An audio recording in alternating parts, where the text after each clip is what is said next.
Tay, pwede bang pahinga muna tayo? Kakatapos lang natin magtrabaho sa minani na Tito Mario tapos tayo pa naglilinis ng mga sasakyan nila. Mamaya na tayo magpahinga. Isang sasakyan na lang naman at tapos na tayo. Tay, pagod na talaga ako eh.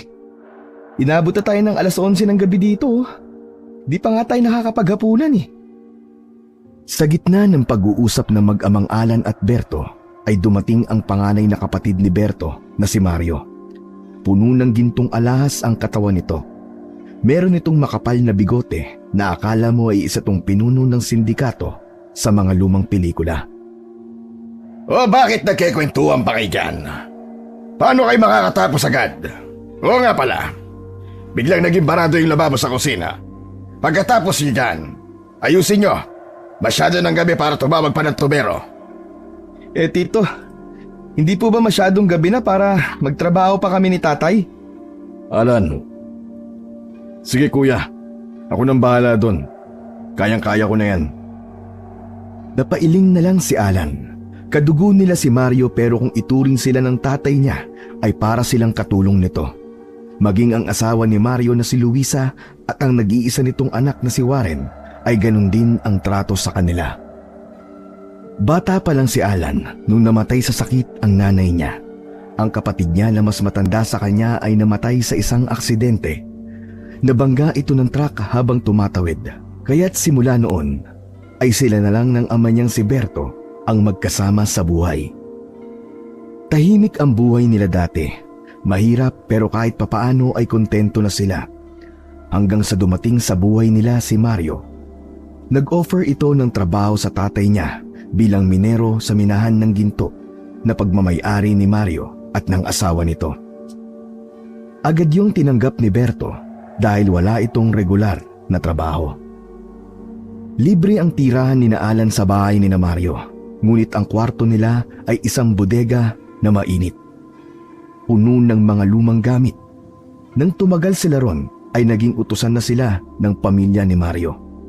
May mga kasambahay naman ang mga ito, pero maging sila ay naging utusan na rin. Nang matapos ng high school si Alan, ay naging minero na rin siya. Ang tatay niya ang nagturo sa kanya ng trabahong yon. Hay! Salamat sa Diyos! Tapos na rin tayo maglinis ng mga sasakyan, tay. Kumain muna tayo tapos saka na natin ayusin yung lababo. Ikaw na muna ang kumain, Alan. Ako na mag-aayos sa lababo. Alam kong nagugutom ka na kanina pa. Sure ka ba, tay? Oo, sigurado ako anak. Sige na. Nagtungo ang dalawa sa kusina. Kinuha ni Berto ang mga gamit sa pag-aayos ng lababo habang si Alan ay nagbukas ng mga kaldero sa dirty kitchen. Nadismaya siya nang makita na kakaunti na lang ang ulam. Isang ulo ng pritong bangus at kaunting ginisang gulay. Walang Jo, talagang nagtira pa sila. Bakit hindi ka pa kumilos dyan? Sige na, kumain ka na. Tiran mo ko ng ulam ha. Tay, sa tingin niyo po ba kakasya sa atin to? Hindi nga aabot sa esophagus ko to eh. Ano kaya kung magbukas tayo ng corned beef sa pantry? Marami naman yun, di ba? Hindi na nila alam kung mababawasan yun ng isa. Nako, wag mo nang subukan. Nakita mo yung nangyari sa kasambahay na si Telma. Nagbukas ng sardinas kasi naubusan siya ng ulam. Aba, pinabayaran sa kanya ni Mario ng triple. Mamahalin pala yung sardinas na yun. Ikaw na lang ang kumain niyang ulam. Toyo at mantika na lang ang uulamin ko. Di tay, mamaya na lang po ako kakain. Sabay na tayo. Tutulungan na lang po kita sa pag-aayos ng lababo. Tapos pagkasyain natin itong natirang ulam sa ating dalawa. Hindi masaya si Alan sa buhay nila ng kanyang ama. Hindi niya maintindihan kung bakit hindi maganda ang turing ni Mario sa kanila. Wala siyang natatandaan na naging masama ang tatay niya sa mga yon. Kung si Alan ang masusunod, gusto niya nang umalis sa bahay na yon. Mas ayos pa ang buhay nila sa dati nilang bahay. Wala silang pinagsisilbihan ng mga tao na kahit kamag-anak nila ay utusan naman ang tingin sa kanila. Kahit isang beses ay hindi naramdaman ni Alan na may totoong pagmamalasakit sina Mario sa kanila ng tatay niya. Minsan ay sinabi ni Alan kay Berto na baka pwedeng umalis na sila roon. Ang sabi naman ng tatay niya ay hindi pwede. Malaki raw ang utang na loob nila kay Mario. Ito raw ang gumastos sa libing ng nanay at kapatid niya. Pero alam ni Alan na hindi yun tulong kundi utang. Isang utang na matagal na nilang nabayaran dahil ilang taon na din na hindi sumahod ang tatay niya habang nagtatrabaho ito sa minahan. Ngunit kahit bayad na ang utang na yon, ay ayaw pa ring umalis ng tatay niya dahil iniisip nito ang utang na loob na yon. Kinabukasan, maagang nagising sila Alan at Berto. Habang nag-aalmusal sila sa dirty kitchen, ay lumapit si Mario. Bihis na bihis ito. Umaalingasaw ang pabongin nitong masakit sa ilong. Aba, mukhang may lakad ka kuya. Meron talaga. May tinitingnan akong lupa. May isang kuweba ron na ang sabi ay maraming ginto. Kapag nakuha ko ang lupang yon, doon muna kayo magtatrabaho. Dahil wala tayong masyadong nakukuhang ginto doon sa pinagmiminahan nyo. Dagdag trabaho na naman, pambihira talaga yan. Ano sinabi mo, Alan? Akala mo ba hindi ko narinig ang binubulong-bulong mo? Alam mo, kung puro ka reklamo, malaya ka namang makaalis. Marami pa akong makikitang kapalit mo. Kuya, pagpasensyahan mo na si Alan. Kilala mo naman yan, mapagbiro. Turuan mo kasi ng magandang asal yung anak mo. Napakalayo niyan sa anak ko na si Warren. May pagmamalaki ko kahit kanino ang batang yon. Hindi alam ni Alan kung ano ang may pagmamalaki kay Warren. Bukod sa hindi nito tinapos ang pag-aaral dahil mabarkada, ay madalas pa niya itong nahuhuli na naninigarilyo at gumagamit ng ipinagbabawal na gamot. Pagdating sa aspeto ng edukasyon, mas lamang si Alan dahil kahit mahirap sila, ay natapos niya ang high school. Samantalang si Warren, mayaman na nga ang mga magulang, ay hindi pa nakapagtapos. Kagaya ng normal na araw ni Alan, matapos kumain ay dumiretso na sila ni Berto sa minahan. May service na jeep silang sinasakyan kasama ang iba pang mga minero. Si Alan ang pinakabatang minero na nagtatrabaho roon. 24 na taong gulang lamang siya. Mataas ang pangarap ni Alan para sa kanila ng tatay niya. Gusto niya na makaangat sila sa buhay. Nais niya na makapag-aral ng kolehiyo upang maging isa siyang seaman. Bata pa lamang siya, ay yun na ang pangarap niya. Mula alas 7 ng umaga hanggang alas 5 ng hapon ang trabaho nila sa minahan. Mas masaya si Alan kapag naroon siya at nagtatrabaho kaysa nasa bahay lang siya ni Mario, ngunit palagi naman siyang inuutusan na parang isang alipin. Nang matapos ang trabaho ni Alan, ay umuwi na sila ni Berto sa bahay ni Mario. May poso sa likod ng bahay at doon sila naliligo kapag galing sila sa minahan. Habang naglilinis sila ng katawan, ay lumapit si Mario. Malaki ang ngiti nito na para bang jumakpat ito sa loto. Sa susunod na linggo, ay hindi na kayo magtatrabaho sa minahan. Bakit kuya? Inalis mo na ba kami sa mga minero mo? Dahil ba to sa sinabi ni Alan kanina? Kuya, pasensya ka na. Alam mo naman na ito lang ang pinagkakakitaan namin mag-ama eh. Hindi kami mabubuhay kung tatanggalan mo kami ng trabaho. Ang OA mo naman, Berto. Ibig kong sabihin, hindi na kayo magtatrabaho sa minahan na yon. Doon na kayo sa nabili kong lupa. Dahil kayong mag-ama ang medyo matagal na sa akin. Kaya kayo ang una kong papupuntahin doon. Tingnan niyo kung totoong maraming ginto sa kuweba na nasa lupang yon. Kaming dalawa lang po talaga ni tatay, tito. Pwede po bang magdagdag kayo ng kasama namin? Masyadong magastos ko magdadagdag pa ako. Babayaran ko pa ang mga araw nun. Anak, huwag ka nang sumagot sa tito mo. Sumunod na lang tayo. Sige kuya, sabihan mo lang kami kung anong araw sa susunod na linggo. Sana'y marami talagang ginturon. Abay, dapat lang. Para mabawi ko ang perang pinambili ko sa lupang yon. Lihim na napailing si Alan. Hindi niya maintindihan kung bakit labis ang pagtitipid ni Mario sa pagbabayad sa mga tauhan. Ubod na ito ng yaman. Bukod sa minahan, ay may iba pa tong mga negosyo. Meron itong restaurant, farm ng mangga at kung ano-ano pa. Tila totoo nga ang susi sa pagyaman ay kapag kuripot ka. nang sa gayon ay mas marami kang maitatabing pera para sa sarili mo. Sa pagkakaalam ni Alan, ayon na rin sa tatay niya, ay hindi likas na mayaman si Mario. Lumaki sila sa isang mahirap na pamilya. Sumama sa isang sindikato si Mario na nagbebenta ng mga ilegal na droga. Masyadong matibay ang proteksyon ng grupo nito sa may mga kapangyarihan, kaya hindi hinuhuli ang mga ito. Hanggang sa yumaman nga si Mario nang dahil sa ilegal na paraan. Mabilis na lumipas ang mga araw. Isang gabi, tinawag si Alan at Berto ni Mario sa may labas ng bahay. Naninigarilyo si Mario habang nakatingin sa malayo. Pinatawag mo raw kami, kuya. Ipapaalam ko kasi sa inyong mag-ama na bukas na kayo magsisimulang magtrabaho doon sa kuweba. Nandoon na mga gamit na kinakailangan nyo. Pero, hindi pagmimina ang gagawin nyo noon. Ano na, Tito? Bakit parang pabago-bago naman po kayo? Alam mo, Alan, gusto kitang sapakin. Pero magpasalamat ka kasi maganda ang mood ko ngayong gabi. Wala lang, nagbago lang ang plano ko.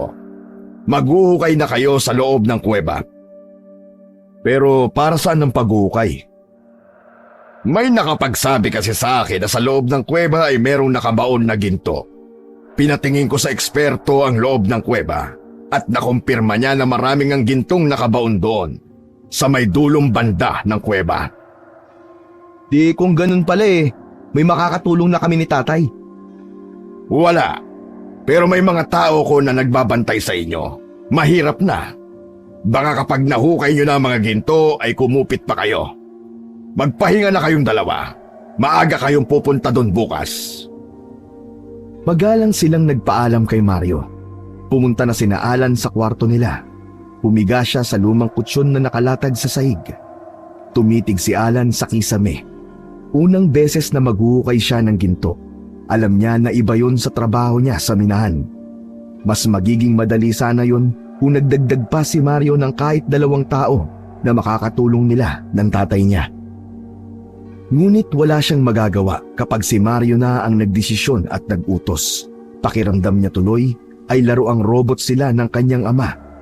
Isang pihit lang nito sa kanila ay susunod na sila sa lahat ng gusto nito. Maya-maya pa ay tumabi na si Berto kay Alan. Tay, paano kung maraming ang ginto doon sa loob ng kuweba? Eh di, madadagdagan na naman ang kayamanan ni Tito Mario. Ganun na nga. Pero dapat ay maging masaya tayo para sa kanya, anak. Nakaka-proud si kuya kasi mula sa hirap ay nagawa niyang iahon ng sarili niya. Pero para sa akin, Tay, hindi nakaka-proud ang paraan ng pagyaman ni Tito.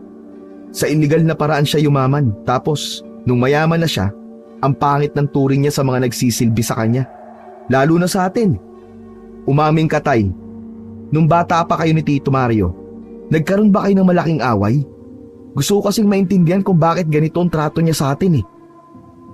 Isang malalim na paghinga muna ang narinig ni Alan mula kay Berto bago ito sumagot. Sa pagkakaalam ko, anak, meron. Ako kasi ang bunso sa aming magkakapatid. Lahat ng pabor na sa akin. Paborito ko ni nanay at tatay. Si Kuya Mario naman, pasaway kasi siya dati. Parang si Warren ngayon, ganun ang ugali niya. Siguro, naiinggit siya sa atensyon na ibinigay sa akin ng mga magulang namin. Ganun lang? Parang wala ka namang kasalanan dun, Tay. Sa kantagal na panahon na nun. Ano yun? Hanggang ngayon dala pa rin niya ang galit sa puso niya? Alan, hindi natin pwedeng diktahan ang damdamin ng isang tao. Kung para sa'yo, mababaw ang isang bagay, sa iba ay hindi. Tama na ang ganyang usapan. Matulog na tayo at bukas, mapapasabak tayo sa mabigat na trabaho. 5:00 ng umaga nang gisingin si Alan ng tatay niya. Agad silang naghanda para sa gagawin nilang trabaho sa araw na yon. Isang owner-type jeep ang sinakyan nila. Makalipas ang ilang sandali, ay lumiko ang sasakyan sa hindi sementadong daan. Lupa na ang dinadaanan nila. Inabot ng 1 oras ang biyahe nila. Nasa isang liblib na lugar ang lupang nabili ni Mario. Sinabi ng isa sa 2 lalaki na naroon na ang huhukayin ni Alan ay nasa dulo ng kuweba. Hindi naman daw sila maliligaw kasi diretso ang daan. Kapag dead end na raw, yun na raw ang lugar kung nasaan sila maghuhukay. Nandoon din daw ang lahat ng gamit na kailangan nila.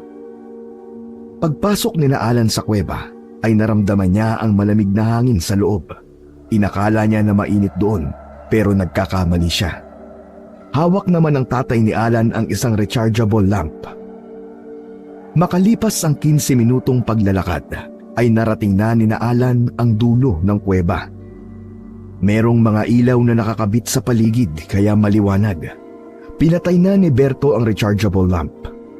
Inumpisahan na agad nila ang paghuhukay gamit ang asarol at pala. Walang tigil sa pagbungkal ng lupa ang mag-ama. Ang pag-inom ng tubig ang tangi nilang pahinga. Pagsapit ng 12:00 ng tanghali ay kumain muna sila ng baon nilang pagkain. Tay, hindi ba nasabi sa ni Tito Mario kung gaano kalalim ang huhukayin natin? Hindi. Siguro hanggang sa mahukay na yung mga ginto. Hala, paano po kung 100 feet na ang nahuhukay natin pero wala pa rin? Imposible naman yung sinasabi mo, anak. Naisip ko lang, Tay. Paano kung walang ginto rito? Paano kung nagkamali lang yung sinasabi ni Tito na eksperto na tumingin dito? Huwag kang nagsasabi ng negatibong bagay, anak. Makatutulong to sa tito mo kapag nahukay natin yung ginto. Malay mo, bigyan niya tayo, di ba? Asa ka pa nabibigyan tayo nun? Dilata nga pinagdadamot niya, ginto pa kaya? Saka Tay, kilala ko si Tito Mario, ginto ang Diyos nun. Siguro nga, kahit sa pagtulog imbis na si Tita Luisa ang katabi niya, mga ginto ang kasiping niya. Ay nako anak, puro ka talaga kalokohan. Bilisan mo na ang pagkain para makapaghukay na ulit tayo. Ikatlong araw na ng paghuhukay ni Alan at Berto, ngunit kahit 1 gramo ng ginto ay wala pa rin silang nakikita.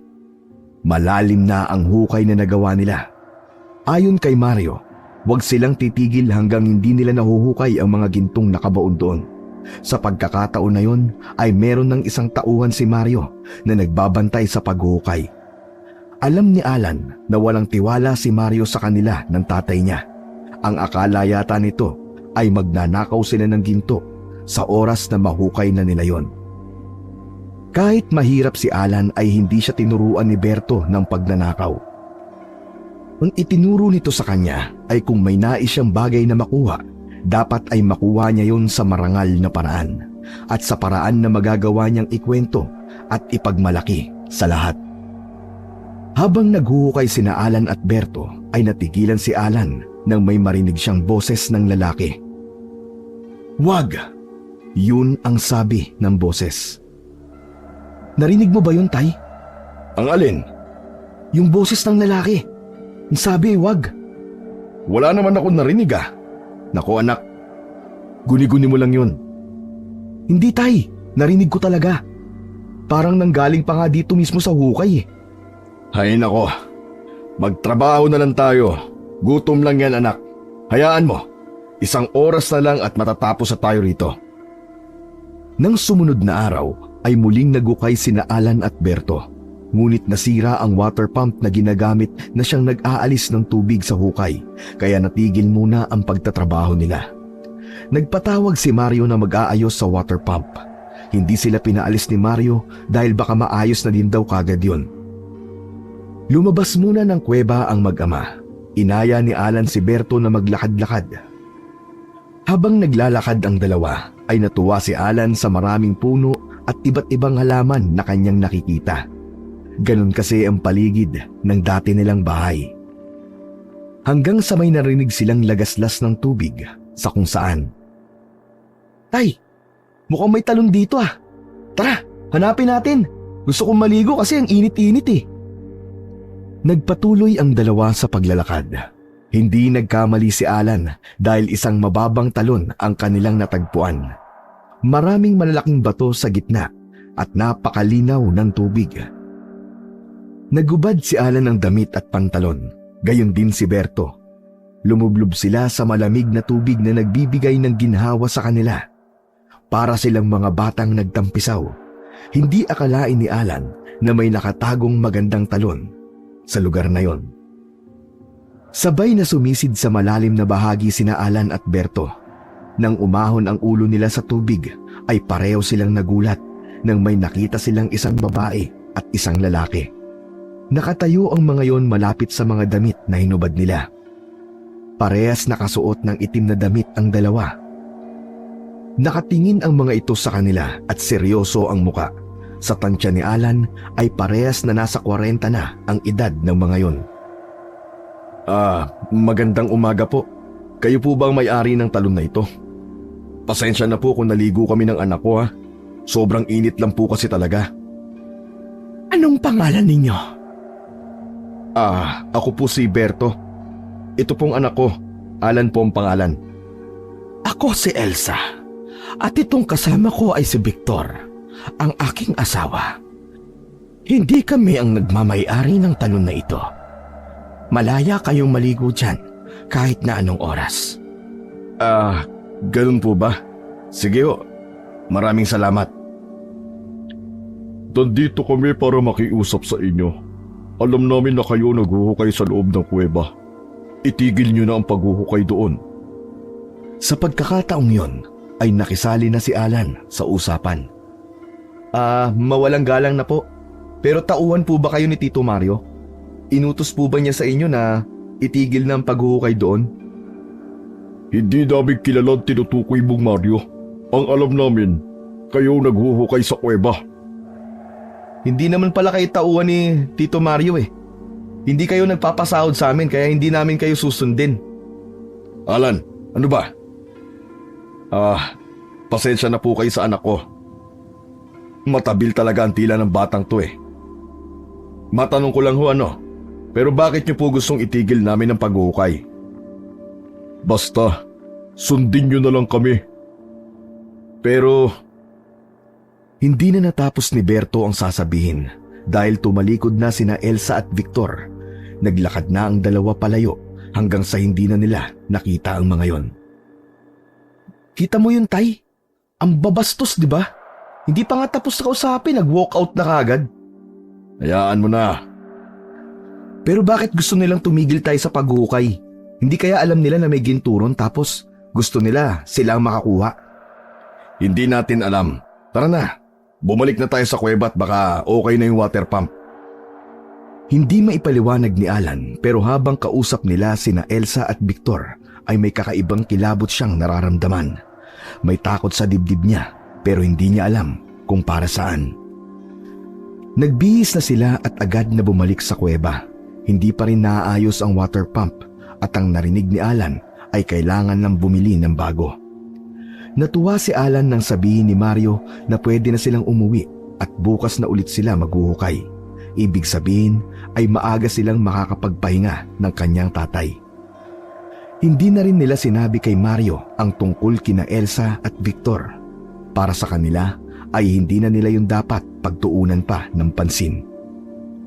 Ngunit pagdating nila sa bahay, imbis na makapagpahinga ay hinarap nila ang magkakasunod na utos ni Luisa.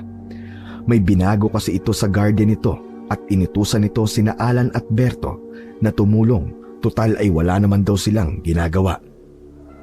Kinagabihan, habang natutulog si Alan ay dinalaw siya ng isang masamang panaginip. Mag-isa raw siyang naghuhukay sa loob ng kuweba gamit ang pala.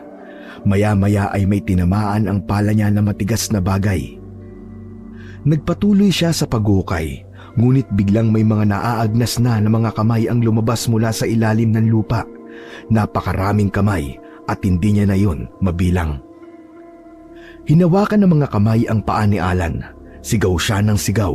Humingi siya ng tulong ngunit walang nakakarinig sa kanya.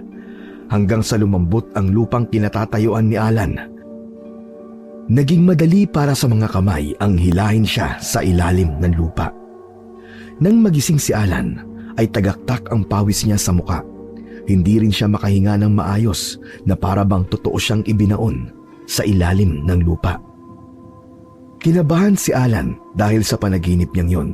Pakiramdam niya kasi ay totoo ang lahat. Ano kayang ibig sabihin nun? Hindi kaya isang pangitain yun? Nang sumunod na araw ay nagpatuloy na ang paghuhukay ni Alan at Berto. Bumili na si Mario ng bagong water pump at tila sa kanila pa nito sinisi ang pagkasira ng naunang water pump dahil sila ang gumamit. Ang masama pa, kailangan daw nilang bayaran ang nasirang water pump kaya babawasan nito ng paunti-unti ang sahod nila sa araw-araw. Inasahan ni Alan na aalma ang tatay niya, ngunit tahimik lang ito. Isa yon sa ayaw niya sa kanyang ama. Masyado itong mabait. Kahit inaapi na, ay hindi pa rin kumikibo. Pagdating ni Alan sa kuweba, ay agad nilang sinimulan ang paghukay. Nang ibaon na ni Alan ang pala niya sa lupa na may kaunting tubig, ay may naramdaman siyang matigas na bagay sa ilalim. Napatingin siya sa kanyang amang si Berto. "Tay, Bakit? may matigas na bagay akong tinamaan sa ilalim." Sigurado ka? Baka bato lang yan. "Hindi, parang iba. Sigurado ako na hindi bato to. Tay, baka ito na yung hinuhukay nating mga ginto." Kahit alam ni Alan sa sarili na hindi sila mabibigyan ng ginto na mahuhukay doon, ay may kasabikan pa rin siyang nararamdaman. Mas binilisan na nilang dalawa ang paghuhukay. Nilakasan nila ang water pump upang hindi mabilis na magkaroon ng tubig sa hukay. Hanggang sa tumambad sa kanila ang isang pahabang kahon na gawa sa isang matibay na uri ng kahoy. Sa sobrang tibay nun, kahit na malakas na tinamaan ng kahoy ng pala, ay hindi man lang yun nagkaroon ng sira. Umahon si Berto sa hukay upang tawagin si Mario. Naiwan si Alan sa loob ng hukay. Hindi nawawala ang malaking ngiti niya sapagkat alam niyang tapos na ang trabaho nila ng tatay niya sa kuwebang yon. Hanggang sa naalala niya yung panaginip niya noong nakaraang gabi. Napatingin siya sa lupang tinatapakan niya. Naisip niya na baka magkatotoo ang panaginip niya at may mga kamay na humila sa kanya. Sa takot niya ay umahon na rin siya. Hinintay niya ang tatay niya at si Mario sa gilid ng hukay. Maya-maya ay dumating na ang mga yon. Kasama ang dalawang lalaki na nagbabantay sa kanya, maging ang lalaking eksperto sa paghahanap ng mga ginto ay naroon din. Dahil patuloy sa pag-andar ang water pump, ay nakikita pa rin ang pahabang kahon. May mga kakaibang nakaukit pa roon. Mga simbolo na hindi alam ni Alan kung ano ang tawag dahil noon lamang siya nakakita ng ganong mga simbolo. Sinabi ng eksperto na ang kahon na yon ay naglalaman ng mga ginto. Isang malakas na tawa ng tagumpay ang pinakawalan ni Mario. Sa wakas! Hindi na sayang ang pera at pagod ko, pare. Ang galing mo talaga. Hindi ako nagkamali na ikaw ang pinatingin ko sa kuweba na ito. Masayang pagpapasalamat ni Mario sa eksperto sa paghahanap ng mga ginto. Siya ba ang nagukay? Napagod daw siya. Lihim na nainis si Alan kay Mario. Hindi man lang nito naisip na magpasalamat sa kanila ng tatay niya. Gayong sila ang ilang araw na nagpakapagod sa paghukay upang makuha nito ang mga ginto. Sige, hukayin niyo pa yan para malagyan ng kadena. Kailangan makuha na ang mga ginto ko. Walang imik na sumunod sina Alan at Berto sa utos ni Mario. Kung makapagsalita ito ay para itong isang Diyos na dapat sundin. Muling bumaba ang mag-ama sa hukay. Sa pagpapatuloy ng kanilang paghuhukay ay nalaman nila na malapad ang kahon, kaya mas lalong natuwa si Mario. Ibig sabihin daw ay marami talaga ang gintong laman nun.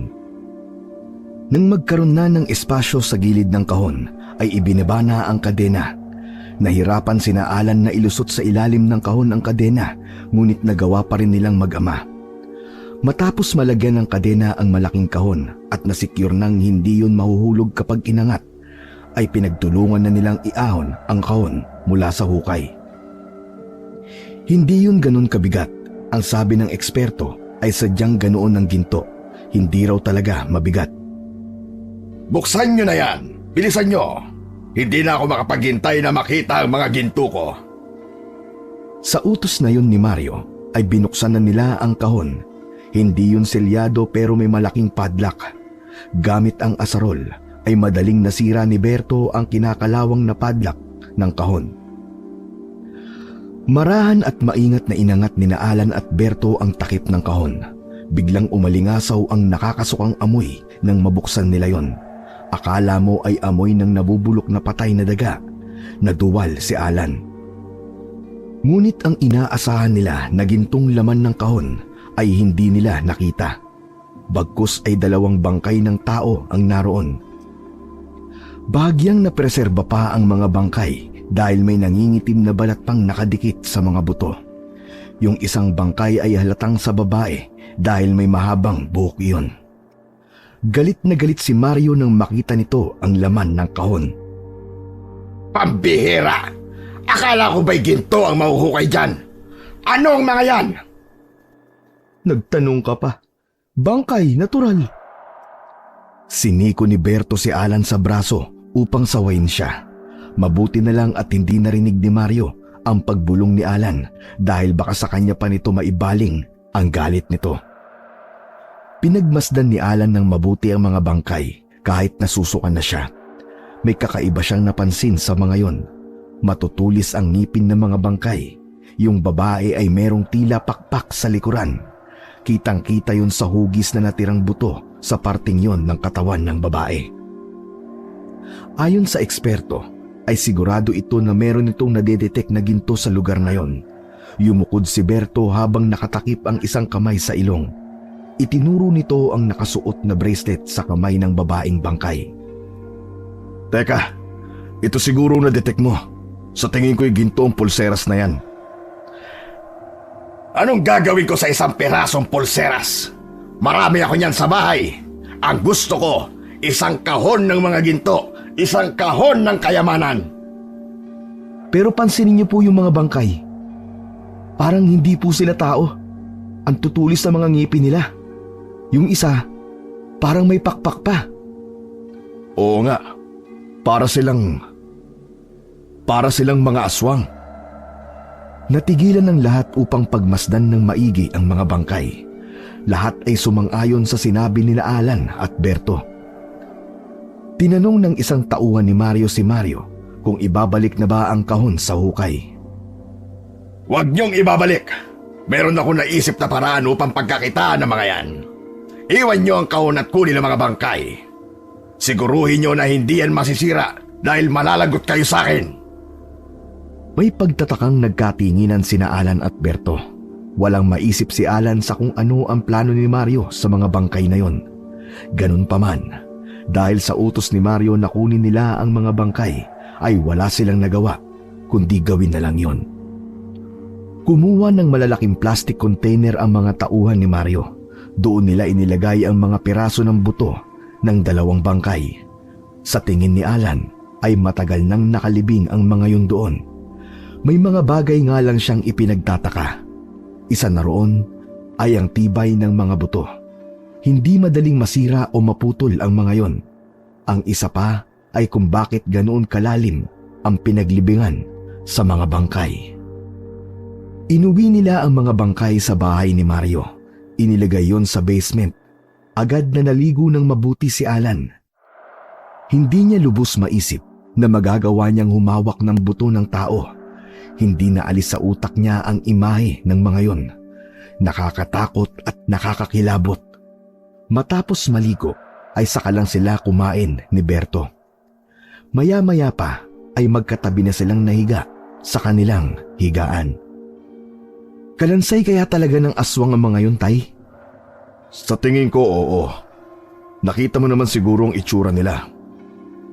Kung ganun, totoo pala talaga ang mga aswang. Pero ang lalim ng pinaglibingan sa kanila. Teka, ano naman kayang gagawin ni Tito sa mga bangkay na yun? May pagbibenta pa ba niya ang mga yun? Hindi ko alam, anak. Hayaan mo na lang ang tito mo at mukhang alam naman niya ang ginagawa niya. Pero nakita niyo po ba yung reaksyon ni Tito Mario kanina nung makita niyang walang laman na ginto yung kahon? Ang epic nun, Tay. Kulang na lang malaglag ang panga niya eh. Buti nga sa kanya, akala niya siguro naka-jackpot na siya. Pero hindi, bokya. Alan, hindi tama na pinagtatawanan mo ang kabiguan ng isang tao. Kawawa na nga si kuya kasi malaki ang nagastos niya sa pagkakahukay tapos mahal din yata ang ibinili niya sa lupa kung saan yung kuweba na yon. Sus, barya lang yun sa kanya, tay. Kung may dapat kang kaawaan, tayo dapat yun. Baka nakakalimutan niyo po na tayo magbabayad ng water pump na nasira pero hindi naman tayo may kasalanan.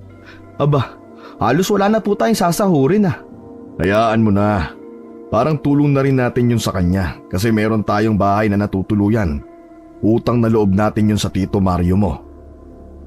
Hindi na umimik pa si Alan dahil alam niya na kahit anong sabihin niya tungkol kay Mario ay kokontrahin lamang ng tatay niya. Masyadong mabait si Berto kaya kahit ang pagkwentuhan ng isang tao ay hindi nito kayang gawin. Ngunit kung si Alan ang tatanungin, wala silang utang na loob kay Mario. Kung binibigyan man sila nito ng pera ay dahil yun sa nagtatrabaho sila rito. Yung utang naman nila sa pagpapalibing sa nanay at kapatid niya ay matagal nang nabayaran. Kaya walang ibang hiling si Alan kundi ang malinawan ang isip ng tatay niya at magdesisyon itong umalis na sa poder ni Mario. Makalipas ang isang linggo ay nagkaroon ng construction ng isang malaking bahay sa biniling lupa ni Mario. Pinagtrabaho sina Alan at Berto roon. Walang sinabi si Mario kung para saan ang bahay na yon at hindi na rin nagtangkang magtanong sina Alan. Minamadali ng gusto ni Mario na matapos ang bahay na yon. Gumawa rin ng sementadong daan papasok sa bahay. Ilang buwan ang lumipas ay natapos na ang napakalaking bahay. Wala yung kwarto. May mga comfort room lamang at isang napakalaking espasyo na kung titingnan ay parang function hall sa isang mamahaling hotel. Nilagyan yun ng mga mamahaling dekorasyon kagaya ng mga antik na malalaking banga. Sa pinakagitna ay may dalawang malaking lamesa. Nilatagan yun ng pulang tela. Ipinatong sa mga lamesa ang mga bangkay ng aswang na nakalagay sa matibay na glass box. Habang pinagmamasdan ni Mario ang dalawang bangkay ng aswang, ay hindi napigilan ni Alan at Berto na lapitan ito upang mag-usisa. Kuya, pasensya na sa pagtatanong. Pero ano bang gagawin mo sa bahay na ito? Saka sa mga bangkay ng aswang? Simple lang. Pagkakakitaan ko sila, i-display ko sila rito, parang exhibit. At bawat tao na gustong makakita ng totoong bangkay ng aswang ay kailangan magbayad ng malaking halaga. May magbabayad po ba para makakita ng ganyang bagay? Marami, Alan. Maraming mayayamang tao na sobrang dami ng pera ay hindi na nila alam kung paano yun gagastusin. Kaya ang gagawin nila, ginagastos nila yon sa mga walang kwenta o kaya ay sa mga kakaibang bagay. Pero parang kawawa naman sila, tito. May pamilya rin ng mga yan. Imbis na nananahimik na sila sa ilalim ng lupa, ginawa niyo pa pong negosyo. Anong pakialam ko sa pamilya ng mga aswang na yan? Lahat ng nasa lupang ito ay akin. Kahit ang mga nasa ilalim ng lupa. Isa pa, aswang ang mga yan. Pumapatay sila ng mga tao nung buhay pa sila. Hindi ka dapat naaawa sa mga ganyang nilalang. Okay po. Sabi niyo po eh. Nag-alala lang po kasi ako. Baka mamaya may dalang malas siyang gagawin niyo. Walang malas-malas kung malaking pera ang kapalit. Alam mo, kaya hanggang ngayon ay mahirap pa rin kayo ng tatay mo kasi puro awa ang pinapairal ninyo. Oo nga pala. Kayong dalawa magiging bantay sa bahay na ito. Kapag nagbukas na ang museo na ito, ay dito na kayo maninirahan. May papagawa kong kwarto sa inyo sa basement. Huwag kayong mag-alala kasi tataasan ko ang sahod niyong mag-ama. Napatingin si Alan sa tatay niya. Gusto niyang sabihin na parang pinaglalaruan lang sila ni Mario. Kung saan-saan na kasi sila nito nilalagay na trabaho. Pinanlakihan ng mata ni Berto si Alan dahil tila alam nito na meron siyang sasabihin na ikaiinis ni Mario. Ngunit naisip ni Alan na baka mas maging madali ang trabaho nila roon. Mas komportable dahil air-conditioned ang buong museum. Ang medyo ikinakatakot lang ni Alan ay ang nasa loob ng museum na yon, ang dalawang bangkay ng aswang. Mabilis ang naging paglipas ng mga araw. Nagsimula nang mag-operate ang museum. Umaga pa lang ay naglinis na sina Alan at Berto. Naisip ni Mario na sa gabi bubuksan ang museum upang mas maramdaman daw ng mga magpupunta roon ang takot. Isa raw yon sa magiging dahilan ng mga tao upang dumugin ang lugar na yon. Malakas ang kapit ni Mario sa may mga kapangyarihan, kaya walang nakialam dito kahit pa may nakaalam na merong nahukay na bangkay sa lupang pagmamayari nito. Alas 9 ng gabi nang magbukas ang museum. Maraming mamahaling sasakyan ang nakaparada sa paligid. Si Berto ang nasa entrance. Siya ang nag-i-scan ng QR code sa cellphone ng mga taong papasok. Ang QR code ang nagsisilbing entrance ticket, habang si Alan ang nagsiserve ng pagkain at inumin. Parehas silang nakasuot ng white long sleeves polo at black pants. Itim din ang kanilang sapatos. Grabe, Tay. Hindi ko po ini-expect na ganito karaming tao magpupunta dito. Tapos lahat yata super yaman. Tingnan mo mga sasakyan nila, oh. Ang gaganda. Mukhang mamahalin lahat. Marunong talaga sa negosyo si Kuya Mario. Alam niya kung saan siya kikita ng malaki. Marunong nga po sa negosyo, pero hindi naman marunong trumato ng tama sa mga tauhan niya na kagaya natin. Tumigil ka nga sa pagsasalita ng ganyan, Alan. Baka mamaya marinig ka ng tito mo. Alam mo nandito yon. Sige na, magpunta ka na sa kusina. Siguraduhin mo na ready nang iserve ang mga pagkain.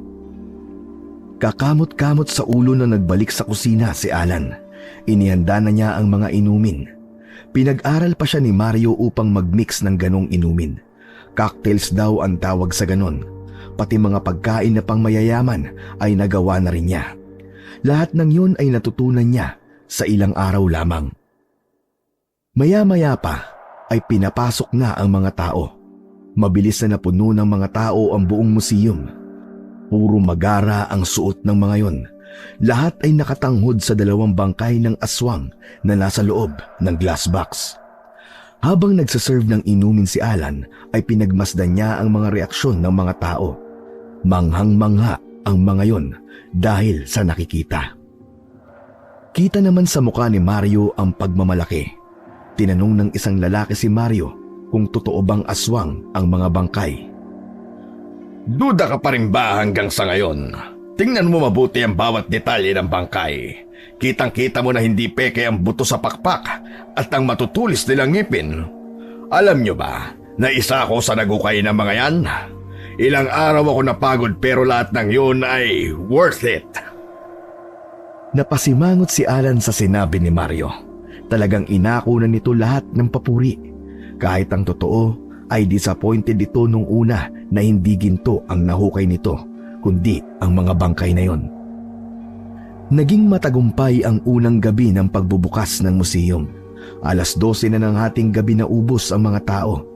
Nagsimula ng maglinis at magligpit sina Alan at Berto.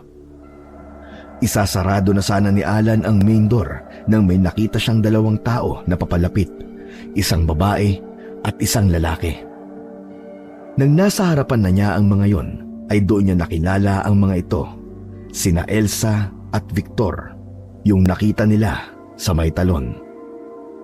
Gusto naming pumasok. Gusto naming makita ang mga bangkay ng aswang. Pasensya na po pero sarado na po kami. Bumalik na lang po kayo bukas. Alas 9 po ng gabi, bukas na po kami. Sarado? Nakabukas pa ang pinto ah. Papasukin mo kami. Dumating si Berto at ito na ang humarap sa 2. Teka, kayo yung nasa talon, di ba? Anong kailangan nyo rito? Gusto naming makita ang bangkay ng 2 aswang. Sarado na po kami. Wala kaming pakialam. Papasukin nyo kami. Nakipagtitigan si Berto kay Victor. Napansin ni Alan na umiwas ng tingin si Victor. Umalis na kayong 2. Hindi ko kayo pinapayagang pumasok dito. Nagulat si Alan nang akmang susugod si Elsa. Natakot siya nang bahagyang nagbago ang mukha nito na para bang naging halimaw ito saglit sa paningin niya. Mabilis naman itong hinawakan ni Victor sa braso. Wag ngayon, Elsa. Sige, babalik na lang kami sa ibang araw. Hindi pa ito ang huling beses na magkikita tayo. Mas maganda kung hindi na kayo babalik. Umalikod sina Elsa at Victor. Naglakad na ang dalawa palayo hanggang sa nilamon na ang mga yon ng dilim. Pinalakpakan naman ni Alan ang amang si Berto. Hindi siya makapaniwala na sa pagkakataon na yon ay naging matapang ang tatay niya. Grabe, tay. Ang tapang mo sa part na yun, ha? Pero sana, ginagamit mo rin yung katapangan mo kay Tito Mario. Teka, tay, maiba ako. Parang ang weird ng dalawang yun, no? May kakaiba sa kanila. Nakakatakot sila. Kakaiba talaga sila. Sana, hindi na sila bumalik dito. Iba ang pakiramdam ko sa kanila. Tara na, magsarado na tayo. Teka, may asin ba tayo sa kusina? Meron po. Yung kulay pink. Ano bang tawag doon? Himala salt yata ang tawag doon. Pambihira kang bata ka, o Himalayan salt. Galon na rin po yun, basta may himala. Ano po palang gagawin mo sa asin, tay? Magsasyat ba tayo ng tequila? May natira pang kalahating bote sa kusina, baka gusto nyo. Kunin mo at ibigay mo sa akin. Dali, pagkatapos magpahinga ka na. Kinabukasan ng umaga, naunang nagising si Alan kay Berto. Pagbukas niya ng main door ay nagtaka siya dahil may Himalayan salt sa bungad ng pintuan. Napagtanto niya na dun ginamit ng tatay niya ang asin na ipinakuha nito sa kanya noong nakaraang gabi. Nagtaka siya kung bakit naglagay ng asin ang tatay niya sa may pinto. Nagtungo na si Alan sa kusina at naganda ng almusal nilang mag-ama. Sakto tapos na siyang magluto nang dumating naman si Berto. Tay, bakit pala kayo naglagay ng asin sa may pinto? Kapag nakita yun ni Tito Mario, baka magalit yun. Mahal pa naman yata ang ganong klase ng asin. Pangontra yun sa aswang, anak. Aswang? May aswang pa ba dito? Ay, oo nga pala, yung mga bangkay. Pero tay, patay na yung mga yun eh. Sigurado ako na hindi na sila babangon. Hindi para sa kanila yon. Para dun sa dalawang nagpunta dito kagabi. Malakas ang pakiramdam ko na aswang sila. Natatandaan mo ba nung nasa talon tayo? Pinapatigil nila tayo sa paghukay. Kagabi, nag-isip ako. Naisip ko na kaya nila tayo pinapatigil ay dahil ayaw nilang mahukay natin ang dalawang bangkay. Ibig sabihin, kilala nila ang mga bangkay na nahukay natin. Ganun na nga, anak. Baka kamag-anak nila ang mga bangkay. Kaya sigurado ko, aswang ang Elsa at Victor na yon. Natigilan si Alan sa mga sinabi ng tatay niya. Doon niya na napatunayan na mukhang gulo ang dala ng paglalagay ng Tito Mario niya sa mga bangkay sa museum. Isa pang ikinatakot niya ay sina Elsa at Victor, lalo na lang malaman niyang aswang ang dalawa. Pero tay, paano mo nalaman ng lahat ng yan? Parang ang dami mo namang alam tungkol sa mga aswang. Hindi na mahalaga yon, anak. Ang importante, masiguro natin na ligtas tayo rito. Sa tingin ko, hindi titigil sina Elsa at Victor hanggang sa hindi nila nakukuha ang mga bangkay. Sa pangalawang gabing pagbubukas ng museum ay dinagsa pa rin yun ng mga mayayamang tao. Lahat sila ay nais makita ang mga bangkay ng aswang. Lahat ay namamangha kapag nasisilayan ang mga yon. Kaya naman ganun na lang ang tuwa ni Mario dahil alam nito na magkakamal siya ng limpak-limpak na salapi. Ganun pa man, kahit malaki ang kinikita ni Mario sa museum, ay hindi man lang nito naisipan na dagdagan ang sahod ni Alan at Berto. Isa yon sa kinaiinis ni Alan. Hindi man lang kasi nakikita ni Mario na nagtatrabaho sila na maayos ng tatay niya. Ngunit alam din naman ni Alan na ganun talaga ang kalakaran sa mundo, lalo na at may mga taong hindi patas kung lumaban. Isang linggo na ang museum pero patuloy pa rin ang pagdating ng mga tao gabi-gabi. Sa gabing yun ay nagpalit muna ng trabaho sina Alan at Berto. Medyo masama ang pakiramdam ni Alan kaya doon muna siya sa medyo mas madaling trabaho. Nang pumasok si Mario ay nagtaka ito nang makita na si Alan ang nasa entrance. Ipinaliwanag ni Alan na masama ang pakiramdam niya. Papagalitan pa siya sana nito Pero may biglang dumating. Nanlaki ang mga mata ni na Alan nang makita niya sina Elsa at Victor. Kayo na naman? Hindi ba kinausap na kayo ng tatay ko?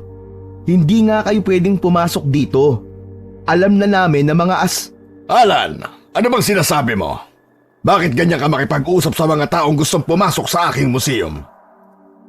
Pero kasi tito, Nagbayad kami sa online para makita ang mga bangkay. Inilabas ni Victor ang cellphone nito.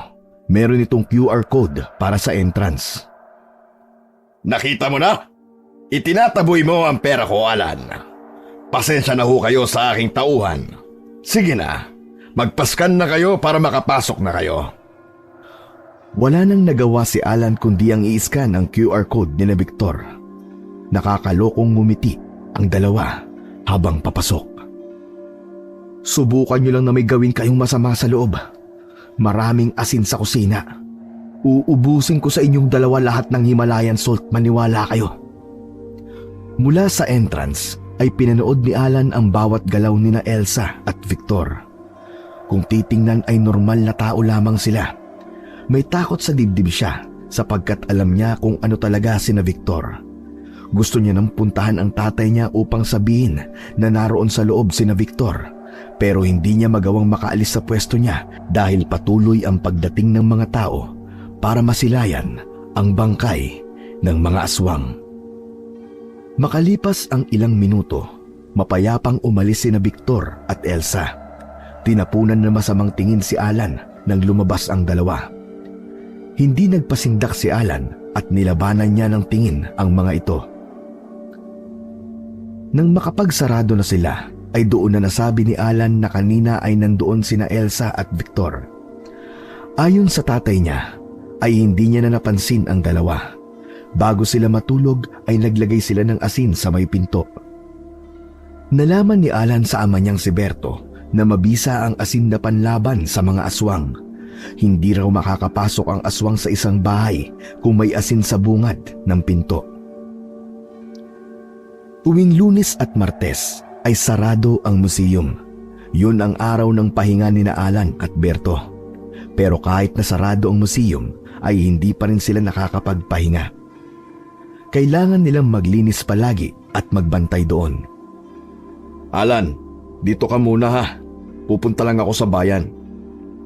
Ano pong gagawin niyo doon, tay? Bibili lang ako ng asin. Sayang yung Himalayan salt eh. Baka malaman pa ng tito mo na inuubos natin yon. Baka magalit sa atin. Sige po, tay. Mag-iingat po kayo. Nang buksan ni Berto ang main door, ay napansin ni Alan na natigilan nito. Nilapitan niya si Berto at nalaman niya na nasa labas sina Elsa at Victor. Alam ko ang kailangan nyo at alam ko kung ano kayo. Umalis na kayong dalawa rito. Ayaw namin ang gulo. Alam mo naman pala ang gusto namin. Kaya ibigay mo na lang. Sundin nyo kami bago kami mapilitan na gamitan kayo ng dahas. Hoy! Huwag mong pagsasalita ng ganyan ng tatay ko ah! Mga magulang namin ang mga bangkay na pinagkakakitaan ninyo. Matagal na silang nananahimik sa ilalim ng lupa. Bilang mga anak. Masakit para sa amin na makitang pinagpipiestahan sila ng mga tao para sa kanilang ikatutuwa. Siguro naman, kahit na sa inyo mangyari ay hindi rin kayo matutuwa. Halimbawa, yung bangkay ng asawa at anak mong namatay, hinukay at pinagkakitaan. Anong gagawin mo? Nagtaka si Alan kung paano nalaman ni na Elsa ang pagkamatay ng nanay at kapatid niya. Pero marahil ay sadyang may kakayahan ng mga aswang na wala ang isang normal na tao. Kung kami masusunod, hindi namin huhukayin ng bangkay ng mga magulang nyo. Hindi namin yung pagkakakitaan. Pero tauhan lang kami rito. Utusan lang kami ng anak ko. Ang kausapin nyo ay ang kapatid kong si Mario dahil siya ang may-ari ng lugar na ito. Tama si tatay. Naalala niyo ba yung lalaki na nagpapasok sa inyo nung magpunta kayo rito? Siya si Mario, siya ang tito ko. Siya ang kausapin niyo. Babalik kami mamayang gabi. Kukunin namin ang dapat namin kunin. Umalis sina Elsa at Victor. May takot na naramdaman si Alan dahil sa huling sinabi ni Victor. Ayon kay Berto na kanyang ama, mukhang seryoso ang dalawa na babalik ang mga yon, kaya dapat daw ay maging handa sila. Itinuloy ni Berto ang pagbili ng asin sa bayan. Dinamihan na niya upang hindi agad maubos. Pagbalik niya sa museum ay kumuha sila ni Alan ng mga kawayan at gamit ang itak ay nilagyan niya ng tulis ang dulo ng mga kawayan. Pagsapit ng gabi, naglagay na si Alan ng asin sa bungad ng main door. Kumuha sila ng 2 upuan at pumwesto sila ng upo sa harapan ng 2 glass box para silang mga gwardya na nagbabantay ng isang mamahaling alahas. Tay, bakit ba natin to ginagawa? Bakit hindi na lang natin hayaan sina Elsa at Victor na kunin tong 2 bangkay? Nakakaawa kasi sila eh. Mga magulang pala nila to. Sa atin pinagkatiwala ng tito mo ang museum na to, anak. Kaya dapat ay protektahan natin ang lahat ng bagay na nandito. Nakakawalang gana kasing bigyan ng pabor si Tito eh. Hindi man lang marunong magpasalamat sa atin. Kung tutuusin nga eh. Hindi kasama sa trabaho natin na lumaban sa mga aswang. Magsasalita pa sana si Berto, ngunit may narinig silang 3 katok sa pinto. Nagkatinginan silang mag-ama. Kinabahan si Alan, ngunit nilabanan niya yon. Hindi siya dapat matakot sa oras na yon dahil baka maging dahilan pa yon upang may mangyaring masama sa kanila na mag-ama. Sumenya si Berto na wag siyang maingay. Naglakad si Berto papunta sa pinto habang hawak ang isang kawayan na may tulis sa dulo. Sumunod naman si Alan sa tatay niya. Kailangan ito ng backup kung sakaling magkaroon ng pag-atake ang mga aswang. Maya-maya pa ay may narinig si Alan na babaeng nagsasalita sa labas. Ayon sa babae, ay miss na raw nito si Alan at Berto. Umiiyak ang babae. Sinundan ang pagsasalita ng babae ng isang boses ng lalaki. Tinawag nito si Alan. Nangilid ang luha ni Alan dahil kilala niya ang mga boses na yon. Tay! Tay! Sina nanay at kuya yun ah! Buksan natin ang pinto! Huwag kang magpapaloko sa kanila, anak. Sina Elsa at Victor yan. Pinaglalaruan lang nila tayo para makapasok sila dito. Muli nilang narinig ang boses ng nanay at kapatid ni Alan. Pinaniniwalaan ni Alan ang sinabi ng kanyang ama. Napagtanto niyang imposible na ang nanay at kapatid niya ang nasa labas dahil matagal nang pumanaw ang mga yon. Umalis na kayo! Hindi kayo makakapasok dito! Huwag na kayong magmatigas! Ibigay niyo sa amin ang bangkay ng aming mga magulang! Hindi na nila sinagot si Victor. Nanatili silang nakikiramdam. Tumahimik na ang paligid. Wala na silang naririnig na salita mula kina Elsa at Victor. Ganun pa man, nanatili pa rin silang alerto. Mahigit 1 oras ang lumipas nang makarinig sila ng ugong ng sasakyan sa labas. Bumukas ang pinto at pumasok si Mario. Bakit merong asin sa may pinto? At bakit may hawak kayong kawayan? Anong kalokohan ito? Kuya, dapat mong malaman ang nangyayari. Yang mga bangkay na nahukay natin, gustong kunin ng mga anak nila. Kailangan nating ibalik sa kanila ang mga yan dahil hindi sila titigil hanggang hindi nila nakukuha ang bangkay ng mga magulang nila. Anong kalokohan ang sinasabi mo, Berto? Nagsasabi po ng totoo si tatay. Ilang beses na silang bumalik dito, tito. Gusto nilang kunin ang mga bangkay. Alam nyo kayong mag-ama, puro kayo kalokohan. Siguro mga kasabwat nyo lang ang mga yon. Kayo ang gustong kumuha ng mga bangkay ng aswang para pagkakitaan ninyo. Hindi nyo ako maloloko. Mapagsamantala kayo. Mga walang utang na loob.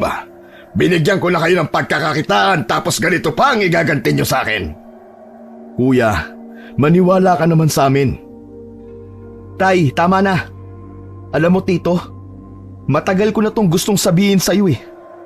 Ubod ng sama ang ugali mo. Kadugo mo kami pero kung ituring mo kami para kami mga utusan mo. Oo, pinapasahod mo kami. Pero hindi makatao ang pagtrato mo sa amin. Sa tingin mo ba, lahat ng meron ka ngayon, madadala mo sa hukay kapag pinatay ka ng mga aswang na gustong kunin ng mga bangkay na yan? Dinuro ni Mario si Alan. Wala ka talagang paggalang at respetong bata ka. Ang paggalang at respeto, ibinibigay lang yan sa mga taong karapat-dapat. Kaya ngayon, alam mo na kung bakit wala akong respeto sa'yo, Tito. Ganon? Ang tapang mo ah! Sige nga, tignan natin ang tapang mo kapag pinalayas ko na kayo rito. Talagang aalis na kami rito. Hindi mo kami kailangan palayasin. Dahil sawang-sawa na kami sa kademonyohan ng ugali mo. Buti at ikaw na mismo nagsabi. Berto, umalis na kayo ng anak mong walang hiya. Ayoko nang makita ang pagmumukha nyo simula ngayon. Napakadali niyong palitan, baka akala nyo. Magsasalita pa sana si Berto pero agad ditong pinigilan ni Alan. Alam ni Alan na magmamakaawa ang tatay niya kay Mario. Sa pagkakataon na yon ay ayaw na niyang masaksihan ang pagtiklop ng tuhod ng tatay niya sa kapatid nito. Sapat na ang ilang taon na nagtiis sila. Mahihirapan man sila na makahanap ng panibagong pagkakakitaan, ngunit masarap sa pakiramdam na sa wakas ay nakalaya na sila kay Mario. Sa gabing yon ay bumalik sina Alan at Berto sa bahay ni Mario upang kunin ang mga gamit nila. Kahit madaling araw pa ay umalis sila roon. Naglakad-lakad sila na hindi nila alam kung saan sila pupunta. Kahit paano ay meron silang naipon na pera. Magagamit nila yon upang makahanap sila ng pansamantalang matitirahan. Inabot na ng liwanag sina Alan sa paglalakad. Gutom na si Alan pero ang priority nila ay ang makahanap ng murang paupahan. Nakahanap naman sila kaagad. Isang maliit na kwarto na kung tutuusin ay pang isang tao lamang. Ngunit kinuha pa rin nila yon dahil yun lamang ang kaya ng perang meron sila. Nang maayos na nila ang konting gamit ay bumili sila ng pagkain sa labas. Habang kumakain sila ay napansin ni Alan ang pananahimik ng kanyang amang si Berto. Tay, galit po ba kayo sa akin? Kasi sinagot ko si Tito. Hindi ako galit sa'yo, anak. Ang totoo nga niyan, proud na proud ako sa'yo. Kasi ikaw ang gumawa ng bagay na dapat ay matagal ko nang ginawa. Pasensya ko na kung hinayaan ko lang na alilain tayo ng Tito Mario mo. Patawad kung hindi ko nagawang ipaglaban ka kasi natakot ako na mawalan tayo ng tirahan. Ewan ko ba sa inyo, Tay? Masyado ka kasing mabait eh. Pero wala na yun sa akin. Ang importante, wala na po tayo sa poder ni Tito Mario. Kaya natin to, Tay. Tayo pa ba? Bukod sa masipag tayong dalawa, madiskarte pa. Maghahanap kagad tayo ng trabaho at siguradong makakakita ho tayo. Kaya lang anak, nag-aalala pa rin ako para kay Mario. Sigurado ko na hindi titigil sina Elsa at Victor hanggang hindi nila nakukuha mga bangkay. Nako, hayaan mo na si Tito, Tay. Problema niya na yun. Hindi nagsayang ng araw sina Alan. Naganap kagad sila ng trabaho upang meron silang panggastos sa araw-araw. Hindi malaki ang naipon nilang pera at kapag tumagal na wala silang trabaho ay magugutom sila pareho. Unang nakahanap ng trabaho si Alan bilang isang service crew sa isang fast food chain restaurant. Habang si Berto, dahil medyo matanda na, ay nahirapan na makahanap ng trabaho. Wala namang problema kay Alan kahit siya muna ang nagtatrabaho para sa kanilang dalawa. Sa tingin niya ay sasakto naman ang sahod niya kada buwan sa mga pangangailangan nilang dalawa. At isa pa, nais din niya na makapagpahinga kahit papano ang kanyang tatay. Ngunit may napansin si Alan sa tatay niya. Tuwing gabi, nagigising siya na wala ito sa tabi niya. Hindi niya sinasabi kay Berto pero alam niya na bumabalik ito ng alas 4 ng umaga. Nagtaka siya kung bakit nawawala si Berto ng ganung oras. Hindi niya yun itinanong sa tatay niya dahil nagkaroon siya ng kutob na hindi yun magsasabi ng totoo. Napaisip si Alan na mas maganda kung siya mismo ang tumuklas ng dahilan kung bakit umaalis ang tatay niya tuwing gabi. Isang gabi, nagkunwaring tulog si Alan Nang maramdaman niya ang marahang pagbangon ng tatay niya, ay hinintay niya yung makalabas. Sinundan niya ang kanyang tatay na si Berto at sumakay ito ng tricycle. Nakita niya na bago sumakay ng tricycle ang tatay niya, ay meron yung dalang bag na nakasukbit sa balikat nito. Sakto na may isang tricycle na dumaan, kaya pinara yun ni Alan. Sinabi niya sa driver ng tricycle na sundan nila yung tricycle na sinasakyan ng tatay niya. Pamilyar kay Alan ang dinadaanan nila. Alam niya na papunta yun sa museum ni Mario, kung saan naroon ang 2 bangkay ng aswang. Kinabahan siya dahil hindi niya alam kung bakit nagpupunta pa rin doon ang tatay niyang si Berto. Bumaba si Berto sa palikong daan papunta sa museum. Naglakad na ito papasok. Bumaba na rin si Alan sa tricycle at palihim na sinundan ang kanyang ama. Nang malapit na si Berto sa museum, ay nagtago ito sa likod ng isang bato. Nakasilip ito sa museum na parabang nagbabantay ito roon. Maraming sasakyan sa labas ng museum, kaya alam ni Alan na hanggang sa panahon na yon ay patuloy pa rin pinagkakakitaan ni Mario ang mga bangkay ng aswang. Dahan-dahan namang lumapit si Alan kay Berto. Tinapik niya ito sa likod. Napaatras sa gulat si Alan nang humarap ang tatay niya at tinutukan siya ng itak. "Tay! Ako to! Ako to!" Alan, anong ginagawa mo rito? Tay, sa inyo ko po yata dapat tanungin yan. Anong ginagawa mo rito? Akala niyo po ba hindi ko malalaman na ilang gabi na kayong umaalis at madaling araw na kayo kung bumalik? Wala talaga ako maililihim sa'yo, anak. Nagbabantay ako rito. Nag-aalala kasi ako para kay kuya. Alam ko na babalik dito sina Elsa at Victor. Mabuti lang nandito ako kapag bumalik sila para maipagtanggol ko si Kuya Mario. Tay, kaya nga umalis tayo dito kay Tito para hindi na natin problemahin ang problema niya, di ba? Tapos babalik pa rin kayo dito para magbantay. Ano ba naman kayo? Kapatid ko siya, anak. Hindi man naging maganda ang trato niya sa atin, hindi nun mababago ang katotohanan na magkadugo kaming dalawa. Ikaw na talaga, Tay, ang best kapatid sa lahat. Pero ang lakas po ng loob niyo, Tay. Anong laban niyo sa mga aswang? Anak, may pagtatapat ako sa'yo. Dati akong manunugis. May samahan kami na tinutugis namin ng mga aswang. Tumiwalag na nga lang ako na mapangasawa ko ang nanay niyo. Alam ko na hindi matatahimik ang buhay natin kung ipinagpatuloy ko ang pagiging manunugis ko. Nagulat si Alan sa natuklasan niya sa tatay niya. Wala siyang alam na meron pala talaga itong kaalaman sa pakikipaglaban sa mga aswang. Kaya pala nalaman agad dito na aswang sina Elsa at Victor. Mas lalo tuloy humanga si Alan sa ama niyang si Berto. Sinubukan ni Berto na pauwiin si Alan, pero naging matigas si Alan. Hindi siya pumayag na kakaharapin ng tatay niya na mag-isa sina Elsa at Victor. Mas magiging malakas ang puwersa nila kung dalawa silang makikipaglaban. Simula ng gabing yun ay palagi nang kasama ni Berto si Alan tuwing gabi sa pagpunta sa museum. Nagtatago sila sa dilim at nagbabantay. Sinuportahan na lang ni Alan ang tatay niya sa gusto nitong gawin dahil alam niya na hindi niya ito mapipigilan.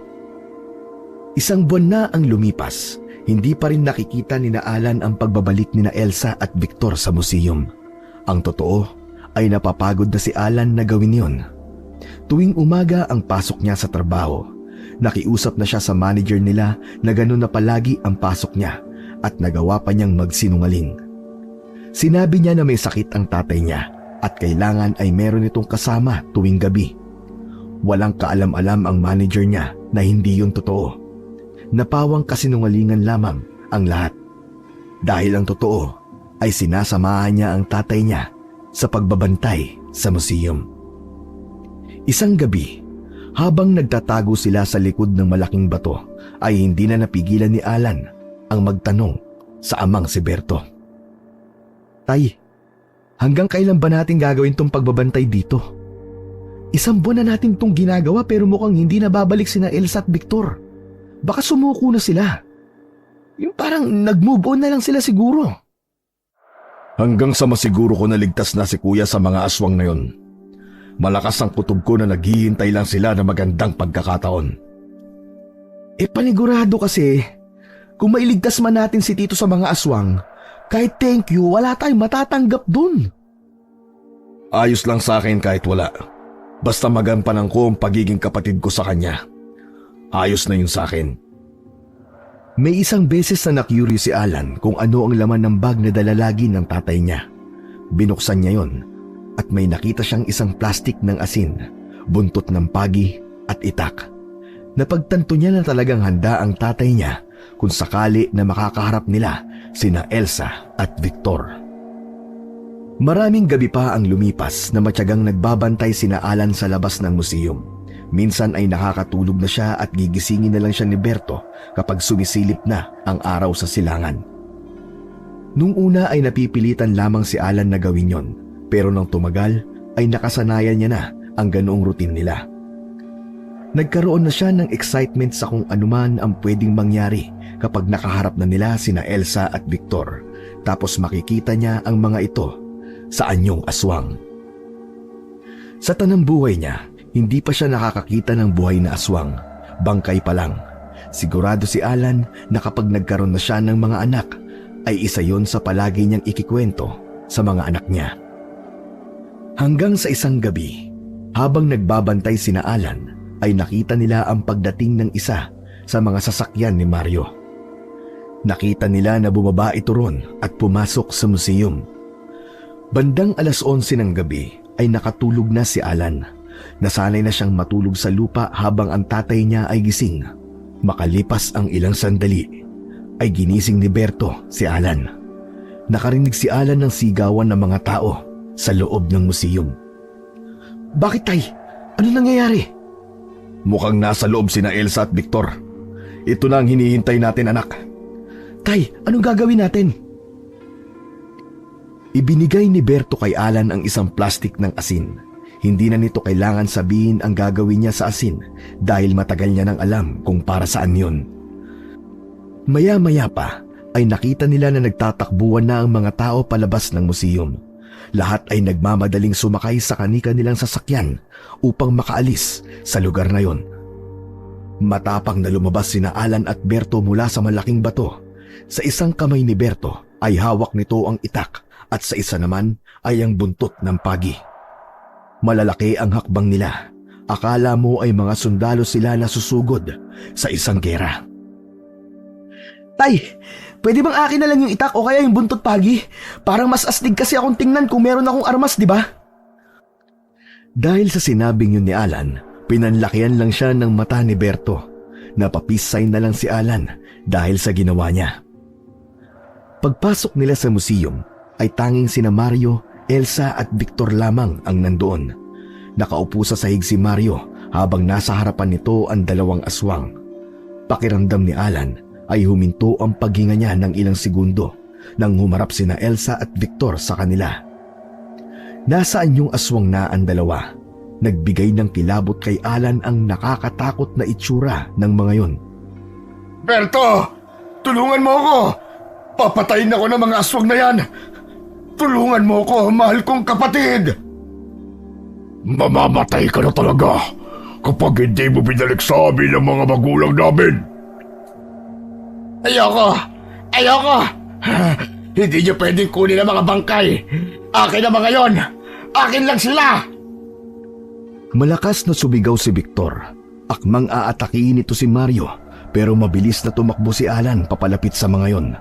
Dumakot siya ng asin at isinaboy yun kina Elsa at Victor. Akala mo ay bulating nilagyan ng asin na kumisay ang dalawa. Bakas sa mukha ng mga ito ang labis na sakit. Tumayo si Mario at tiniharang nito ang sarili sa dalawang glass box. Sige! Patayin niyo mga aswang na yan! Berto! Pwede kong idagdag ang mga bangkay nila sa museum ko. Bibigyan ko kayo ng maraming pera kapag napatayin niyo mga yan! Hinarap nina Elsa at Victor sina Alan at Berto. Nakaposisyon ang dalawang aswang na parabang anumang sandali ay handa nang umatake ang mga ito. Unang sumugod si Elsa, ngunit bago pa ito makalapit sa kanila ay nahampas na ito ni Berto ng buntot ng pagi. Napaatras naman si Elsa at agad nitong dinilaan ang brasong nalatayan. Ang taka mo naman, Berto! Dapat initak mo na ang aswang na yan! Tumahimik ka nga! Baka gusto mong iwanan ka namin dito at hayaan namin maging midnight snack ka ng dalawang yan. Okay, sige. Tatahimik na ako. Pasensya na. Kayo na ang bahala dito. Sige, aalis na ako. Tatakbo sana palabas si Mario pero bigla itong sinunggaban ni Victor. Natumbas si Mario. Ngumanga ng malaki si Victor at buong puwersa nitong kinagat sa kaliwang binti si Mario. Napasigaw si Mario dahil sa sakit habang humihingi ng tulong sa kanila. Nang sabuyan ni Alan ng asin si Victor ay saka lang nito pinakawalan si Mario. Walang tigil na sinabuyan ni Alan ng asin si Victor hanggang sa mapunta ito sa isang sulok. Pinuntahan ni Elsa si Victor at tinulungan nito si Victor na dilaan ang mga lapnos na balat nito dahil sa asin. Gumapang si Mario pabalik sa tabi ng glass box. Hindi na nito magawang makatayo dahil sa sugat na tinamo dahil sa kagat ni Victor. Nilapitan ni Alan at Berto si Mario. Hindi nila inalis ang tingin nila kay Elsa at Victor. Hindi kami aalis hanggang hindi namin tala ang mga bangkay ng magulang namin. Mangarap ka ng gising, aswang. Hindi mo makukuha ang bangkay ng mga magulang mo. Tumahimik ka na nga, Tito. Ang ingay mo. Mamaya lalo kang kagatin yan eh. Kapag ba nakuha nyo na ang mga bangkay, ay kaya nyong mangako na hindi na kayo babalik dito kahit kailan? Ayan lang naman ang pakay namin. Kahit nilapastangan niyo ang bangkay ng mga magulang namin, kaya naming mangako na titigilan na namin kayo sa oras na ibalik niyo yan sa amin.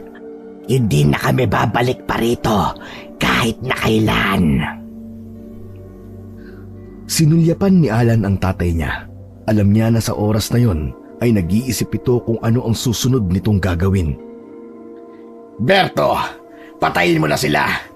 Bakit ba nakatayo ka lang dyan? Ano pang ginagawa mo? Tumiim ang bagang ni Berto. Gamit ang puluhan ng itak ay paulit-ulit nitong pinukpok ang glass box hanggang sa nabasag iyon. Isinunod nito ang isa pang side ng glass box at isa pang pukpok ay agad yung nabasag. Anong ginawa mo? Anong ginawa mo, Berto? Sige na, kunin niyo na ang mga bangkay at huwag niyo na kaming gagambalain kahit kailan. Huwag na kayong babalik dito. Umalis na kayo. May pag-aalinlangan na lumapit sina Elsa at Victor sa dalawang bangkay. Maingat na kinuha ng dalawa ang mga bangkay at hindi nakaligtas kay Alan ang nangingilid na luha kay Elsa. Doon niya napagtanto na nagawa lang ng manakit na mga aswang dahil sa ginawa ni Mario sa labi ng mga magulang nila Elsa at Victor. Pipigilan pa sana ni Mario ang pagkuha sa mga bangkay pero nang angilan ito ni Victor ay napayakap ito sa binti ni Berto. Mabilis na umalis ang dalawa habang bitbit ang bangkay ng kanilang mga magulang. May sayang naramdaman naman si Alan dahil alam niyang tapos na ang pananalakay ng aswang sa kanila. Nagpumilit tumayo si Mario. Itinuon nito ang mga kamay sa gilid ng lamesa kung saan nakapatong ang basag na glass box. At galit nitong hinarap si Berto. Hindi mo ba alam kung ilang milyong piso ang pinakawalan mo? Hindi ka talaga nag-iisip. Wala kang utak. Sasampalin sana ni Mario ang kapatid niya, ngunit mabilis na hinawakan ni Alan ang kamay ni Mario. Tinitigan niya ito ng buong tapang. Wala kang karapatan na saktan ng tatay ko, Tito Mario. Hindi mo na kami utusan. Bakit hindi ka nalang magpasalamat dahil sa amin ay buhay ka pa hanggang sa ngayon at makakauwi ka pa sa pamilya mo? Alan, tama na yan. Tara na, umuwi na lang tayo. Marahas na binitiwan ni Alan ang kamay ni Mario. Hindi na siya umasa sa pasasalamat nito. Magkasabay silang naglakad palabas ng museum. Tumawag kayo sa ospital! Tumawag kayo sa ospital! Para niyo ng awa! Kailangan kong magamot! Kaya mo yan, Tito. Pagod na kami ni tatay. Inakbayan ni Berto si Alan habang tumatawa ng mahina. Parang nagutom ako ah. Ikaw ba, anak? Tay, May masarap na paresan ako nakita malapit sa inuupahan natin. Doon tayo kumain. Sige, gusto ko yan. Masarap ngang humigop ng mainit-init na sabaw ngayon. Pero anak, okay ka lang ba? Hindi ka ba nasaktan kanina? Nako, may nakikita ba kayong sugat? Kahit galos, tay, wala. Pero tay, proud na proud ako sa'yo, tay. Ang astig mo kanina, lalo nung binasag mo yung glass box. Natawa na lang si Berto sa sinabi ni Alan. Tanggap na ni Alan na sa kabila ng pagliligtas nila sa buhay ni Mario ay hindi pa rin ito nakita ang magandang bagay na nagawa nila para rito. Marahil ay wala talaga sa pagkatao nito ang pagbabago. Ngunit masaya pa rin si Alan dahil buhay pa rin sila ng tatay niya at alam niya na sa pagkakataon na yon ay nakita niya ang tapang ng kanyang ama. Kapag nagkaroon siya ng mga anak, hindi lamang ang pakikipaglaban niya sa mga aswang ang ikikwento niya sa mga yon. Ikikwento niya rin ang katapangan at kabayanihan ng kanyang tatay na sa kabila ng hindi magandang ipinakita ng isang tao rito ay kabutihan pa rin at pagmamalasakit ang isinukli nito sa taong yon.